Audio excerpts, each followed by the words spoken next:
Hi అండి. అందరికీ నమస్కారం. Welcome to my channel. ఈ వీడియోలో రాష్ట్రమంతా షాక్. ఏపీ రిటైర్డ్ ఉద్యోగులకు ఉపరాష్ట్రపతి సంచలన నిర్ణయం. దీనికి సంబంధించిన పూర్తి సమాచారాన్ని వీడియోలో తెలుసుకుందాము.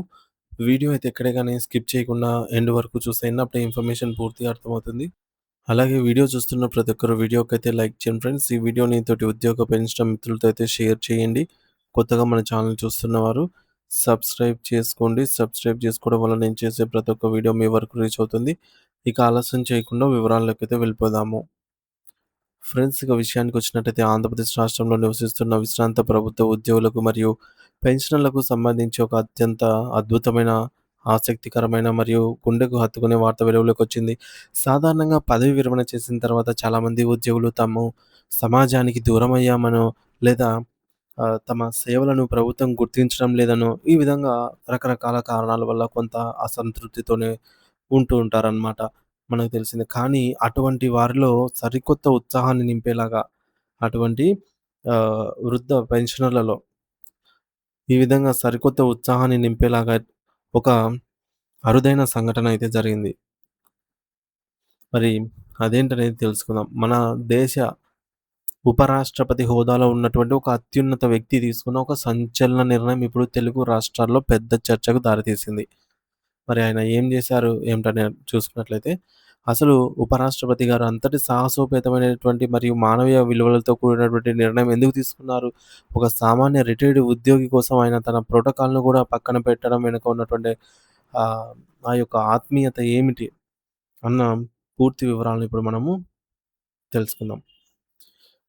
యాక్చువల్‌గా ఏమైందంటే, సాధారణంగా భారత ఉపరాష్ట్రపతి వంటి ఆహ్, స్థాయిలో ఉన్నటువంటి అధికారి దేశంలో రెండవ అత్యున్నత రాజ్యాంగ పదవిలో ఉన్నటువంటి వ్యక్తులు ఎక్కడికైనా, ఏ ప్రాంతానికి వెళ్ళినా సరే పర్యటనకు వెళ్తే అక్కడ భద్రతా ఏర్పాట్లు అత్యంత కట్టుదిట్టంగా అయితే ఉంటాయి.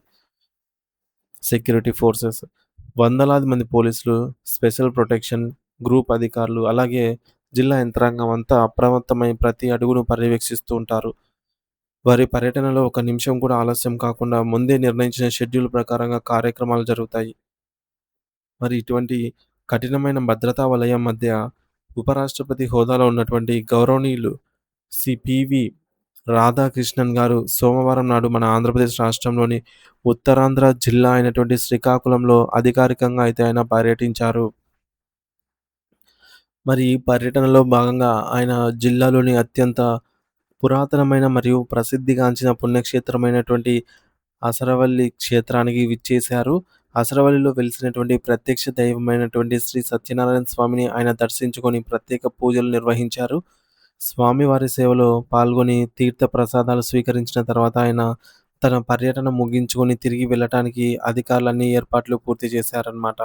ఇక్కడే జరిగింది. ఏం జరిగిందంటే ఉపరాష్ట్రపతి గారు ఎవరైతే ఉన్నారో ఆయన ప్రయాణించాల్సిన వాహన శ్రేణి అంటే కాన్వాయ్ సిద్ధంగా ఉంది. భద్రతా సిబ్బంది రోడ్డుకి ఇరువైపులా పహారా కాస్తూ ఉన్నారు. అందరూ ఆయన కారు ఎక్కి విమానాశ్రయానికి వెళ్ళిపోతారని భావిస్తున్న తరుణంలో ఎవరు ఊహించని విధంగా ఒక అద్భుతమైనటువంటి సంఘటన అక్కడ చోటు చేసుకుంది. అదేంటంటే ఆ దేవాలయానికి అతి సమీపంలోనే ఉన్న ఒక సాధారణ ఇంటి వద్ద రా రాపోలు నరసింహ అనే ఒక వృద్ధుడు నిలబడి ఉన్నాడు. ఆయన వయస్సు ఆయన వయసు పైబడిన వ్యక్తి అని, పైగా ఒక విశ్రాంత ఉపాధ్యాయుడని గమనించినటువంటి ఉపరాష్ట్రపతి గారు తక్షణమే ఒక నిర్ణయం తీసుకున్నారు.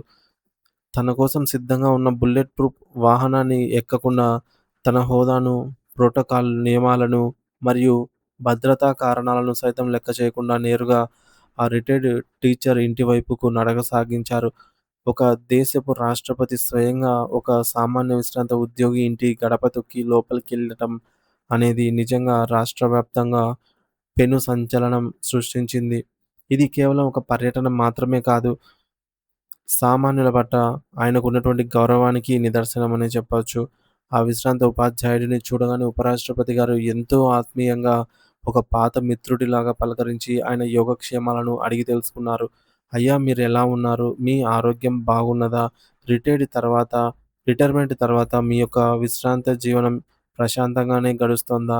అని ఒక కుటుంబ సభ్యుడిలాగా ఆయన ఆరా తీయడం చూసి అక్కడున్న జిల్లా అధికారులు, పోలీసులు మరియు స్థానిక ప్రజలంతా కూడా ఆశ్చర్యంతో నోర్లిళ్ళబట్టుకున్నారు. ఒక అత్యున్నత పదవిలో ఉన్నటువంటి వ్యక్తి, క్రింది స్థాయిలో పనిచేసి రిటైర్ అయినటువంటి వ్యక్తిని అంతలా గౌరవించడం అనేది చాలా అరుదుగా నేను చూస్తూ ఉంటాం. ముఖ్యంగా మన సమాజంలో రిటైర్డ్ ఉద్యోగులు అంటే కేవలం పెన్షన్ తీసుకునేవారు మాత్రమే కాదని, వారు తమ జీవిత కాలమంతా దేశ నిర్మాణంలో, సమాజ అభివృద్ధిలో భాగస్వాములై గొప్ప మేధావులని ఈ మేరకు ఉపరాష్ట్రపతి గారు తమ ప్రవర్తన ద్వారా ప్రపంచానికి చాటి చెప్పారు. ఒక ఉపాధ్యాయుడిగా ఎంతోమంది విద్యార్థులను భావి భారత పౌరులుగా తీర్చిదిద్దిన ఆ వృద్ధుడికి ఉపరాష్ట్రపతి గారు ఇచ్చిన మర్యాద చూస్తూ ఉంటే, విద్య మరియు ఉపాధ్యాయ వృత్తి పట్ల రాష్ట్రపతి గారికి అలాగే రిటైర్డ్ ఉద్యోగుల పట్ల ఆయనకున్న రాష్ట్రపతి గారికి ఉన్నటువంటి ఉపరాష్ట్రపతి గారికి ఉన్నటువంటి అపారమైన గౌరవం ఎంతో స్పష్టంగా అర్థమవుతుంది. మరి ఈ సంఘటన కేవలం ఆ ఒక్క ఉపాధ్యాయుడికి మాత్రమే కాకుండా రాష్ట్ర వ్యాప్తంగా ఉన్న లక్షలాది మంది పెన్షనర్లకు ఒక గొప్ప గుర్తింపుగా మరియు ఆత్మగౌరవంగా అయితే నిలిచింది. ఒక వ్యక్తి ఎంతటి ఉన్నత శిఖరాలకు చేరుకున్నా తన మూలాలను మరియు సమాజానికి సేవ చేసిన వారిని మర్చిపోకూడదు అనే గొప్ప సందేశాన్ని అయితే ఆయన ఇచ్చారు. ఈ ఆత్మీయ పలకరింపు వల్ల ఆ విశ్రాంత ఉపాధ్యాయుడి కళ్ళల్లో ఆనందం వెల్లివిరిసింది. ఒక పెద్ద హోదాలో ఉన్న వ్యక్తి తన కింది స్థాయి ఉద్యోగులను, అందులోనూ విధుల నుండి విరమణ పొందినటువంటి వారిని ఇలా వెతుక్కుంటూ వెళ్లి మరీ గౌరవించడం అనేది నిజంగా అభినందించదగ్గ విషయమే. ఈ సాహసోపేతమైన మరియు ఆత్మీయమైన నిర్ణయం వల్ల ప్రభుత్వ మరియు ఉన్నతాధికారుల దృష్టిలో కూడా రిటైర్డ్ ఉద్యోగుల విలువ మరింత పెరిగిందని చెప్పవచ్చు. పెన్షనర్లు అంటే కేవలం ప్రభుత్వ ఖజానాపై భారం కాదు. వారు అనుభవజ్ఞులైన మార్గదర్శకులని అందరూ గుర్తించేలా ఈ సంఘటన దోహదపడింది. అందుకే ఈ అద్భుతమైన మరియు స్ఫూర్తిదాయకమైనటువంటి వార్తను మన పెన్షనర్ అందరితోనూ షేర్ చేయండి ఫ్రెండ్స్. ప్రతి రిటైర్డ్ ఉద్యోగి ఈ విషయాన్ని తెలుసుకొని గర్వపడాలి. వారిలో ఒక రకమైన ఆనందాన్ని, భరోసాను మరియు గుర్తింపును నింపాలని మనస్ఫూర్తిగా కోరుకుంటున్నాం. ఇలాంటి నాయకులు ఉన్నంత కాలం సామాన్య ఉద్యోగికి, రిటైర్డ్ ఉద్యోగులకు ఎప్పుడూ గౌరవం లభిస్తూనే ఉంటుంది. మనందరి తరపున ఆ విశ్రాంత ఉపాధ్యాయుడికి మరియు అపారమైన మానవత్వాన్ని చాటుకున్నటువంటి ఉపరాష్ట్రపతి గారికి ధన్యవాదాలైతే తెలుపుకుందాము. సో, మరి ఈ టాపిక్ మీద మీ అభిప్రాయం అయితే కామెంట్ ద్వారా తెలియజేయండి friends. Thank you for watching this video.